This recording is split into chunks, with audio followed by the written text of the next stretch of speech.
যখনই কোনো ব্যক্তি আল্লাহর কাছে ক্ষমা চায়, আল্লাহ তখনই তাকে ক্ষমা করে দেয়, তখনই ক্ষমা করে দেয়। জানেন, বিনা কোনো ওয়াসাতায়, বিনা কোনো মাধ্যমে যখনই কোনো ব্যক্তি ক্ষমা চাইবে, আল্লাহ তখনই তাকে ক্ষমা করে দেয়।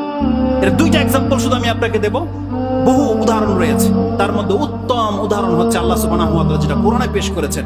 আমাদের পিতা আদম আলাইহিস সালাম, তার কথা আল্লাহ সুবহানাহু ওয়া তাআলা উল্লেখ করেছেন, যেটা আপনি সূরা বাকারা 2 নম্বর সূরার 37 নম্বর আয়াতে পেয়ে যাবেন, যেখানে আল্লাহ সুবহানাহু ওয়া তাআলা বলছেন, ফাতালাক্কা আদামু মির রাব্বিহি কালিমাতিন ফাতাবা আলাইহি। আদম আলাইহিস সালাম তার রবের কাছ থেকে কয়েকটি জুমলা শিখে নিয়েছিলেন, যা দিয়ে তিনি তার রবের কাছে ক্ষমা চেয়েছেন। আল্লাহ বলছেন তখনই আদমকে ক্ষমা করে দেওয়া হয়েছিল, তখনই। মানে যখনই কোনো ব্যক্তি ক্ষমা চায়, তখনই তাকে ক্ষমা করে দেওয়া হয়। এর চেয়ে স্পষ্ট আয়াত আল্লাহ সুবহানাহু ওয়া তাআলা কোরআনে রেখেছেন, যেটা আপনি সূরা কাসাস 28 নম্বর সূরার 16 নম্বর আয়াতে পেয়ে যাবেন, যেটা মূসা আলাইহিস সালামের ঘটনাতে রয়েছে। তাতে কি আছে? মূসা আলাইহিস সালাম তার রবকে বলেছিল, রব্বি ইন্নী যালামতু নাফসি ফাগফিরলি। আল্লাহ বলছেন ফাগফারা লাহ।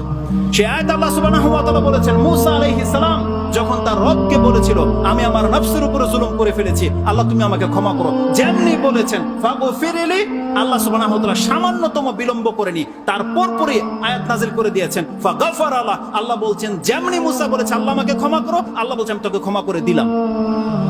সাথে সাথে আল্লাহ সুবহানাহু ওয়া তাআলা ক্ষমাশীল, আল্লাহ সুবহানাহু ওয়া তাআলা দয়াবান, আল্লাহ সুবহানাহু ওয়া তাআলা চাইলে ক্ষমা করে। এগুলো বলার পেছনে মূল মেসেজ যেটা আমি আপনাকে এখন বলি, সেটা কি জানেন? আপনি জানলেন আল্লাহ সুবহানাহু ওয়া তাআলা ক্ষমাশীল, আপনি জানলেন আল্লাহ সুবহানাহু ওয়া তাআলা দয়াবান, কিন্তু এই যে আজকের রেজাল্টটা দেখেন, আজকে সারাদিন আমাদের দ্বারা পাপ হয়েছে। কতজন ব্যক্তি বলতে পারবে যে আমি আল্লাহর কাছে আজকে ক্ষমা চেয়েছি? কতজন ব্যক্তি আছেন?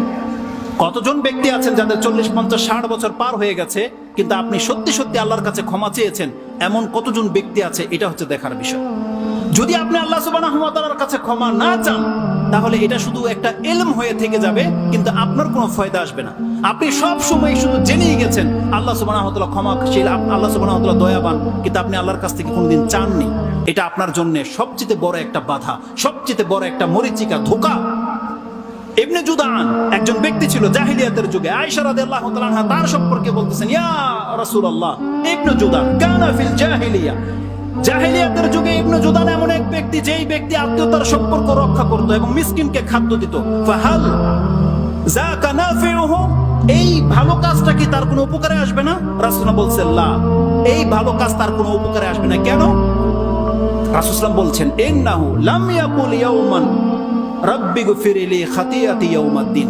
এই ব্যক্তি কোনো একদিন বলেনি আল্লাহর কাছে যে আল্লাহ বিচারের মাঠে তুমি আমাকে ক্ষমা করে দিও। কি বুঝাতে চেয়েছেন রাসূলুল্লাহ সাল্লাল্লাহু আলাইহি সাল্লাম?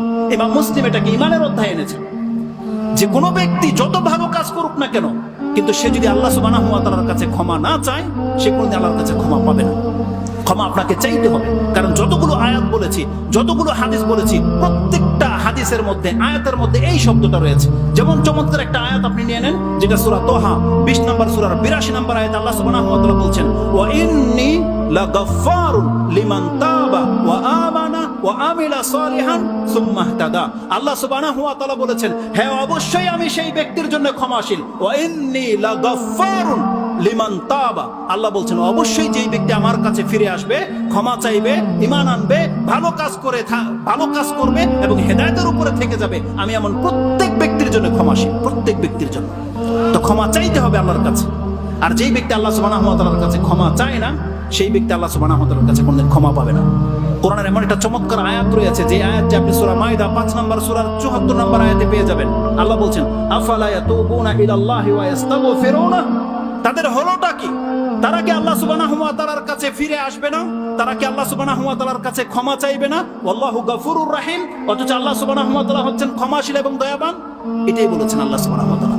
তার মানে যেই ব্যক্তি আল্লাহর কাছে ফিরে আসবে, যেই ব্যক্তি আল্লাহ সুবহানাহু ওয়া তাআলার কাছে ক্ষমা চাইবে, আল্লাহ বলছেন তোকে তো ক্ষমা করার জন্য আমি বসে আছি। আর আপনি জানেন এই আয়াতটা কাদের উপরে নাযিল হয়েছে? ইবনে আব্বাস রাদিয়াল্লাহু তাআলা আনহুমা, যিনি সব থেকে উত্তম মুফাসসির, সব থেকে প্রসিদ্ধ মুফাসসির, যিনি সব থেকে ভালো জ্ঞান রাখেন আল্লাহ সুবহানাহু ওয়া তাআলা আয়াতের ব্যাখ্যা সম্পর্কে, যার সম্পর্কে বর্ণনা এসেছে, তিনি বলতেছেন আল্লাহ সুবহানাহু ওয়া তাআলা এই আয়াত দিয়ে ডেকেছিলেন ইহুদিদেরকে, নাসারাদেরকে, যারা বলেছিল ওযাইর ইবনুল্লাহ, যারা বলেছিল মাসীহ ইবনুল্লাহ, যারা বলেছিল আল্লাহু সালিসু সালাসা। এমন ব্যক্তিদেরকে আল্লাহ বলছেন আফালা ইয়াতুবুনা ইলাল্লাহি ওয়া ইস্তাগফিরুনা, হে নবী বলে দেন ওরা বলেছে ওরা আমার ছেলে বানিয়েছে, আমাকে 3 ভাগ করেছে, আমি কোনো পরোয়া করি না, ওদেরকে বলেন আমার কাছে ক্ষমা চাইতে, আমি আল্লাহ ক্ষমা করে দেব। আফালা ইয়াতুবুনা ইলাল্লাহি ওয়া ইস্তাগফিরুনা সুম্মা দা ইলা তাওবাতিহি ওয়া মাগফিরাতিহি। আব্দুল্লাহ ইবনে আব্বাস রাদিয়াল্লাহু তাআলা বলছেন, তারপরে আল্লাহ সুবহানাহু ওয়া তাআলা এই আয়াত দিয়ে ডেকেছিলেন এদের চাইতেও মারাত্মক কথা যে বলেছিল আনা রাব্বুকুমুল আলা। বলেনি পৃথিবীর কোন একজন ব্যক্তি, ফেরাউন বলেছিল আমি হলাম মহান প্রভু। আল্লাহ সুবহানাহু ওয়া তাআলা ফেরাউনকে ক্ষমা করার জন্য মূসা আলাইহিস সালামের মতো একজন রাসূল পাঠিয়ে দিয়ে বলছে ফেরাউন জুলুম করেছে, ওকে বলো ও কি পবিত্র হতে চায়? মূসা ও যদি তওবা করে নেয় আমি আল্লাহ ফেরাউনকে পর্যন্ত মাফ করে দেব। শর্ত হচ্ছে আল্লাহ সুবহানাহু ওয়া তাআলা চাচ্ছেন বান্দা তুমি আমার কাছে ক্ষমা চাও। সম্ভবত আমার সময় একেবারেই শেষ, একটা মাত্র কথা, সেটা হচ্ছে আল্লাহ সুবহানাহু ওয়া তাআলা বলেছেন আল্লাহ আপনাকে আমাকে জানিয়েছে যে আল্লাহ হচ্ছেন ক্ষমাশীল এবং দয়াবান। আল্লাহর কাছে ক্ষমা চাইলেই সাথে সাথে আল্লাহ তাকে ক্ষমা করে দেয়। এই জ্ঞান যার কাছে চলে আসলো, জেনে নেন একজন পাপী অত বড় জালেম নয়, যত বড় জালেম ওই ব্যক্তি যে আল্লাহর ক্ষমাশীল দয়াবান হওয়া সত্ত্বেও, এটা জানা সত্ত্বেও আল্লাহর কাছে ক্ষমা চাইল না, এই ব্যক্তি হচ্ছে সবচেয়ে বড় জালেম।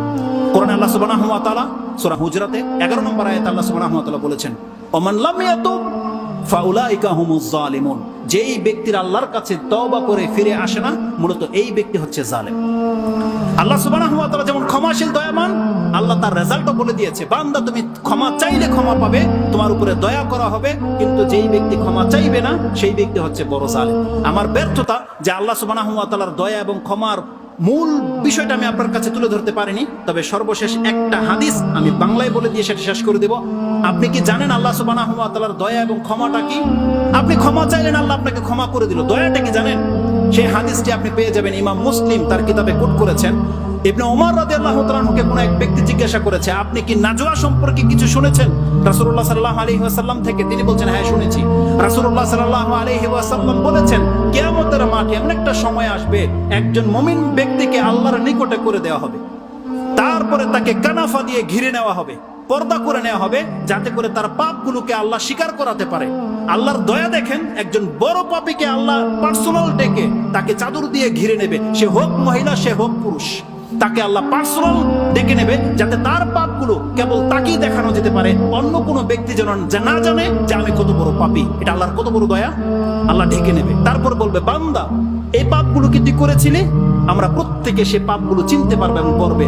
আর আরিফ তো রাব্বি আরিফ তো, আল্লাহ আমি জানি এই পাপগুলো আমি করেছি, আমি স্বীকার করতেছি। আল্লাহ সুবহানাহু ওয়া তাআলার পক্ষ থেকে যে মেসেজটা দেওয়া হবে সুবহানাল্লাহ, আল্লাহ যেন আমাদের প্রত্যেককে সেই ব্যক্তিদের অন্তর্ভুক্ত করে দেন। জানেন সেটা কি? আল্লাহ সুবহানাহু ওয়া তাআলা বলবেন সাতারতুহা লাকা ফিদ দুনিয়া, বান্দা এই বড় বড় পাপগুলো তুই করেছিলি, আমি দুনিয়াতে সেগুলোকে গোপন রেখেছিলাম, আর আজকে তোকে আমি ক্ষমা করে দিলাম। সেই পাপগুলো স্বীকার করার পর আল্লাহ বলবে আজকে আমি তোকে ক্ষমা করে দিলাম। এবং সেই পাপগুলোকে আল্লাহ কি করবে? ইউবাদদিলু সাইয়্যাতিহিম হাসানাত। আল্লাহ যে কথা কোরআনে বলেছে সূরা ফুরকানে, ওই দিন ঘটবে এটা। আল্লাহ তার সেই আমলের নামা কিতাবটাকে পরিবর্তন করে তার ডান হাতে ধরিয়ে দেবে এবং সে পর্দা থেকে বেরিয়ে আসবে, যেটা আল্লাহ সুবহানাহু ওয়া তাআলা 59 নম্বর সূরায় বলেছে হা ও মুকরাউ কিতাবিয়া ইন্নী জানান্তু আন্নী মুলাকিন হিসাবিয়া। সেই ব্যক্তি বলবে আসো আমার কিতাবটা পড়ে দেখো যে আমার রব আমাকে ক্ষমা করে যে আমার আমলনামা ডান হাতে ধরিয়ে দিয়েছে, আমি জানতাম আজকে আমার রব আমার সাথে এমনটা করবে। সেই ব্যক্তি হবে সেই ব্যক্তি। আল্লাহ যেন আমাদের প্রত্যেককে ডানপন্থীদের দলে অন্তর্ভুক্ত হওয়ার তৌফিক দান করেন। যেমন আল্লাহ আমাদের এই দুনিয়াতে আমাদের পাপগুলোকে গোপন করে রেখেছেন, আমরা আল্লাহর কাছে প্রত্যাশা করি আল্লাহ কিয়ামতের মাঠে তুমি আমাদের প্রত্যেককে ক্ষমা করে দাও।